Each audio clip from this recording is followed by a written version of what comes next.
বিনা প্রতিদ্বন্দ্বিতায় নির্বাচিত হওয়ার সুযোগ বন্ধ করল ইসি, ফিরছে না ভোট। জুলাই ঘোষণা সনদের আলোকে নির্বাচন দাবি, আগামীকাল বিক্ষোভ করবে জামায়াত। ভোটের অধিকার বাস্তবায়ন না হওয়ার ষড়যন্ত্র হচ্ছে, বললেন তারেক রহমান। ৫ শ্রেণীর করদাতাকে অনলাইন রিটার্ন দিতে হবে না, জানালো এনবিআর। রাজগঞ্জ মাধ্যমিক বিদ্যালয়ের প্রধান শিক্ষক ইউনুস আলমের রাজস্বিক বিদায় সংবর্ধনা প্রদান।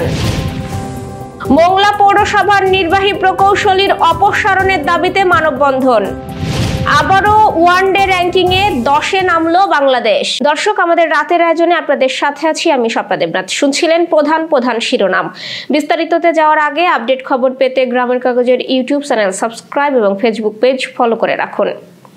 বিনা প্রতিদ্বন্দ্বিতায় নির্বাচিত হওয়ার সুযোগ বন্ধ করল নির্বাচন কমিশন। এক্ষেত্রে একজন প্রার্থী থাকলে তাকে প্রতিদ্বন্দ্বিতা করতে হবে না ভোটের সঙ্গে। কমিশন সভা শেষে আজ সন্ধ্যায় এ সিদ্ধান্তের কথা জানান নির্বাচন কমিশনার ব্রিগেডিয়ার জেনারেল অবসরপ্রাপ্ত আবুল ফজল মোহাম্মদ সানাউল্লাহ। তিনি জানান, আসন্ন জাতীয় সংসদ নির্বাচন সামনে রেখে ভোটে অনিয়ম হলে পুরো নির্বাচনী আসনের ভোট বাতিলের ক্ষমতা ফিরিয়ে এনে গণপ্রতিনিধিত্ব আদেশ সংশোধন করেছে নির্বাচন কমিশন। এছাড়া ফিরিয়ে আনা হয়েছে না ভোটের বিধান। ত্রয়োদশ জাতীয় সংসদ নির্বাচনে থাকছে না ইভিএম বলেও জানান তিনি। জুলাই ঘোষণা ও জুলাই সনদের আইনগত ভিত্তি দেওয়া এবং এর আলোকে আগামী জাতীয় সংসদ নির্বাচন অনুষ্ঠানের দাবিতে বিক্ষোভ সমাবেশ ও মিছিল কর্মসূচি ঘোষণা করেছে বাংলাদেশ জামায়াতে ইসলামী। আগামীকাল মঙ্গলবার বিকাল 5টায় রাজধানীর বিজয়নগরের পানির ট্যাঙ্ক এলাকায় এক শান্তিপূর্ণ বিক্ষোভ মিছিল অনুষ্ঠিত হবে। বাংলাদেশ জামায়াতে ইসলামীর কেন্দ্রীয় প্রচার বিভাগের মুজিবুল আলম স্বাক্ষরিত এক সংবাদ বিজ্ঞপ্তিতে জানানো হয়, জুলাই জাতীয় ঘোষণাপত্র ও জুলাই জাতীয় সনদের আইনগত স্বীকৃতি প্রদান এবং এই সনদের ভিত্তিতে আগামী জাতীয় সংসদ নির্বাচন আয়োজনের দাবিতে এই কর্মসূচি পালিত হবে। বিক্ষোভ সমাবেশে প্রধান অতিথি হিসেবে উপস্থিত থাকবেন জামায়াতে ইসলামীর নায়েবে আমির ও সাবেক এমপি ডাক্তার সৈয়দ আব্দুল্লাহ মোহাম্মদ তাহের। বিশেষ অতিথি থাকবেন সেক্রেটারি জেনারেল ও সাবেক এমপি অধ্যাপক মিয়া গোলাম পরোয়ার। আগামী জাতীয় সংসদ নির্বাচন যাতে অবাধ, সুষ্ঠু ও গ্রহণযোগ্য হয় সেই লক্ষ্যে এই কর্মসূচিকে সফল করার জন্য ঢাকা মহানগরীর জামায়াতে ইসলামীর সর্বস্তরের জনশক্তি ও মহানগরবাসীর প্রতি শান্তিপূর্ণভাবে অংশগ্রহণের উদাত্ত আহ্বান জানানো হয়েছে। স্বৈরাচার পতনের আন্দোলনের প্রথম ধাপ শেষ হয়েছে উল্লেখ করে বিএনপির ভারপ্রাপ্ত চেয়ারম্যান তারেক রহমান বলেছেন, এখন দ্বিতীয় ধাপ ভোটের অধিকার নিশ্চিত করা। অথচ ভোটের অধিকার যেন বাস্তবায়ন না হয় সেজন্য ষড়যন্ত্র হচ্ছে। আজ নওগাঁয় বিএনপির কাউন্সিলে প্রধান অতিথি হিসেবে ভার্চুয়ালি বক্তৃতায় তিনি একথা বলেন। তারেক রহমান বলেন, এখন অনেকে সংস্কারের কথা বলছে, তাদের বলতে চাই বিএনপি 2.5 বছর আগেই এসব সংস্কারের দাবি তুলেছে। বিএনপি নেতাকর্মীদের জনগণের আস্থা অর্জন করে ঐক্যবদ্ধ থাকতে হবে উল্লেখ করে তিনি বলেন, দীর্ঘ সময় নির্যাতিত বিএনপি নেতাকর্মীদের সাবধান থাকতে হবে। তিনি বলেন, মনে রাখতে হবে আশপাশে অনেক ঘুঘু ঘুরঘুর করছে নিজের স্বার্থ হাসিলের জন্য, পরে দলের দুঃসময়ে তারা চলে যাবে, এই ঘুঘুদের দূরে রাখতে হবে। 5 ধরনের করদাতাকে অনলাইনে রিটার্ন জমার বাধ্যবাধকতা থেকে ছাড় দিয়েছে জাতীয় রাজস্ব বোর্ড এনবিআর। এছাড়া অন্য সব করদাতার অনলাইনে রিটার্ন দেওয়া বাধ্যতামূলক। ছাড় পাওয়া করদাতাদের মধ্যে প্রবীণদের রেখেছে এনবিআর। আজ এই সংক্রান্ত বিশেষ আদেশ জারি করা হয়েছে। এনবিআর এর চেয়ারম্যান আব্দুর রহমান খান স্বাক্ষরিত বিশেষ আদেশে বলা হয়েছে, যে 5 শ্রেণীর করদাতাকে অনলাইনে আয়কর রিটার্ন দেওয়া থেকে ছাড় দেওয়া হয়েছে তারা হলেন 65 বছর বা তদূর্ধ্ব বয়সের প্রবীণ করদাতা, শারীরিকভাবে অসমর্থ বা বিশেষ চাহিদা সম্পন্ন করদাতা, বিদেশে অবস্থানরত বাংলাদেশি করদাতা, মৃত করদাতার পক্ষে আইনগত প্রতিনিধি এবং বাংলাদেশে কর্মরত বিদেশি নাগরিক। তবে তারা চাইলে অনলাইনে আয়কর রিটার্ন দাখিল করতে পারবেন। এর আগে 3 আগস্ট সারা দেশে সব ব্যক্তি শ্রেণীর করদাতার অনলাইনে আয়কর রিটার্ন দাখিল বাধ্যতামূলক করা হয়। আজকের বিশেষ আদেশে আরো বলা হয়েছে, ই রিটার্ন সিস্টেমে নিবন্ধন সংক্রান্ত সমস্যার কারণে স্বাভাবিক ব্যক্তি করদাতারা অনলাইনে আয়কর রিটার্ন দাখিল করতে না পারলে আগামী 31 অক্টোবরের মধ্যে সংশ্লিষ্ট উপকর কমিশনার বরাবর আবেদন করতে পারবেন। আবেদনের সুনির্দিষ্ট যৌক্তিকতা উল্লেখ করতে হবে। সংশ্লিষ্ট অতিরিক্ত যুগ্ম কর কমিশনারের অনুমোদন ক্রমে উক্ত করদাতা পেপার রিটার্ন দাখিল করতে পারবেন। এবার যশোর সহ আঞ্চলিক সংবাদ। 2024-25 অর্থ বছরের বার্ষিক উন্নয়ন সহায়তার আওতায় যশোর অভয়নগরের প্রেমবাগ ইউনিয়নে বিশেষ থোক বরাদ্দের অর্থে ইউনিয়নের 3টি শিক্ষা প্রতিষ্ঠানে চেয়ার, বেঞ্চ, ফুটবল, প্রতিবন্ধীদের জন্য হুইলচেয়ার ও অসহায় নারীদের জন্য সেলাই মেশিন বিতরণ করা হয়েছে। আমাদের প্রতিনিধি জাকির হোসেন হৃদয় জানিয়েছেন, আজ দুপুরে পরিষদের প্যানেল চেয়ারম্যান জসিমউদ্দিন খোকনের সভাপতিত্বে প্রধান অতিথি হিসেবে এসব উপকরণ বিতরণ করেন উপজেলা নির্বাহী কর্মকর্তা পার্থ প্রতিম শীল। উপজেলা জামায়াতে ইসলামীর আমির সর্দার শরীফ হোসেন সহ এই আয়োজনে আরো অন্যরা উপস্থিত ছিলেন। 3টি শিক্ষা প্রতিষ্ঠানে 75টি চেয়ার, বেঞ্চ, 50টি ফুটবল ও 52টি সেলাই মেশিন প্রদান করা হয়েছে। মনিরামপুর রাজগঞ্জ মাধ্যমিক বিদ্যালয়ের প্রধান শিক্ষক AKM ইউনুস আলমের অবসর উপলক্ষে বিদায় সংবর্ধনা দেওয়া হয়েছে। বর্ণাঢ্য আয়োজনে তাকে বিদায় জানিয়েছে প্রতিষ্ঠানের শিক্ষক, শিক্ষার্থী, কর্মচারী ও এলাকাবাসী। আমাদের প্রতিনিধি অমরেশ বিশ্বাস জানিয়েছেন, সকালে বিদ্যালয়ের হল রুমে আয়োজিত বিদায়ী অনুষ্ঠানে প্রধান অতিথি ছিলেন উপজেলা নির্বাহী অফিসার নিশাত তাওয়ান্না।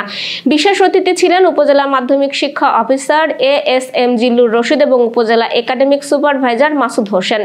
সভাপতিত্ব করেন ভারপ্রাপ্ত প্রধান শিক্ষক মাসুদ কামাল তুষার এবং সঞ্চালনা করেন সহকারী শিক্ষক নূর ইসলাম নাহিদ। অনুষ্ঠান শেষে সুসজ্জিত প্রাইভেট কারে প্রধান শিক্ষককে বিদ্যালয় থেকে বাড়ি পৌঁছে দেওয়া হয়। এ সময় আবেগঘন পরিবেশের সৃষ্টি হয়।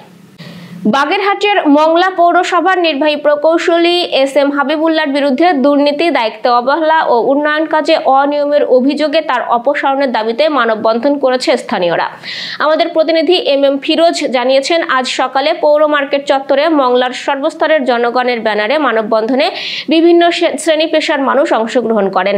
বক্তারা অভিযোগ করেন, মংলা নদী পারাপারের জন্য জরুরি ঘাট ও পল্টন নির্মাণ না করায় প্রতিনিয়ত দুর্ঘটনা ঘটে যাচ্ছে। পাশাপাশি পৌরসভার বিভিন্ন ওয়ার্ডে উন্নয়নমূলক কাজও বাধাগ্রস্ত। তারা জানান, রাস্তা সংস্কারের নামে চলছে লুটপাট। সাবেক দুর্নীতিবাজ মেয়র আব্দুর রহমান পলাতক থাকলেও তার সহযোগী হিসেবে পরিচিত নির্বাহী প্রকৌশলী হাবিবুল্লাহ এখনো বহাল তবিয়তে পৌরসভায় অনিয়ম চালিয়ে যাচ্ছেন। অভিযোগের প্রতিক্রিয়ায় নির্বাহী প্রকৌশলী SM হাবিবুল্লাহ বলেন, মানববন্ধন করা তাদের অধিকার, আমি পরিষদের বাইরে কোনো কাজ করি না। তারা যেভাবে তালিকা তৈরি করে সেই অনুযায়ী কাজ করব। যশোরের অভয়নগরে রোটারি ক্লাব অব নোয়াপাড়ার নিয়মিত সাধারণ সভা ও বৃক্ষরোপণ কর্মসূচি অনুষ্ঠিত হয়েছে। আমাদের প্রতিনিধি তাউদ হাসান ওসামা জানিয়েছেন, রোববার রাতে একতারপুর পূর্বপাড়া খানবাড়ি মিলনায়তনে এই সাধারণ সভা অনুষ্ঠিত হয়। এর আগে বিকেলে একতারপুর নুরানি হাফিজিয়া মাদ্রাসায় বৃক্ষরোপণ কর্মসূচি পালন করা হয়। প্রকল্প চেয়ারম্যান জাহাঙ্গীর হোসেন ও বিশিষ্ট ব্যবসায়ী জিল্লুর রহমান খানের উপস্থিতিতে এই বৃক্ষরোপণ কর্মসূচি পালন করা হয়।